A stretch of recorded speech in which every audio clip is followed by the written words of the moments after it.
Вы понимаете, какой у нас дивный Боженька? У нас нет больше другого Бога, как он, Иисуса Христа, такого дивного и славного.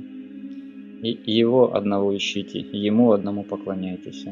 Он убережет вас от всякой туги, от всякой напрасыны, от клеветы, от страхования. Вот как вот сейчас многие набрали бумажек страхования и всего боятся.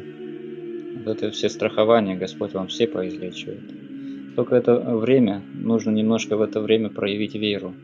Как Господь в Евангелии говорил про зерно горчичное. Это же говорит о том, что вот какая любовь у Христа, что Он даже говорит, что если вы даже будете иметь с маленькое горчичное зерно веру, и Он услышит и поможет. Вот такой вот дивный Христос у нас.